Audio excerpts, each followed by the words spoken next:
Here we have an empty project with just the video. We have two SRT files to import. Each of them contains half of the subtitles. Let's open the EasyT file. First, we'll import the first half. We can use Import Export, Import, and select the file. Or we can just drag the file onto the EasyTitles window. EasyTitles will ask you for the code page.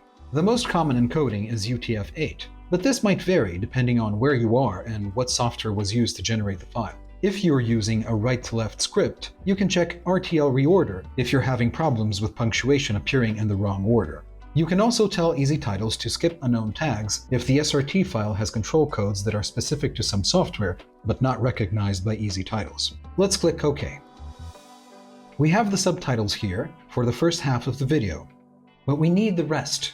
We have that in the other SRT file. Let's import that as well. Because we've imported a subtitles file, EasyTitles is considering this to be a new project and asks us if we want to save it. Let's just click No for the time being. Now we import part 2 as we did before. As you can see, we lost the first half of the subtitles, which is not what we wanted. We want to import the second half while keeping the first half intact.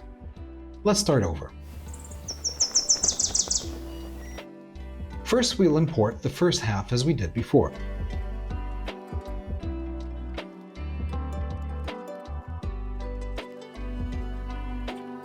Now, when we import the second half, we'll take a look at this drop-down menu called Merge Options. We'll choose Append, as we want to add subtitles to the end of the project.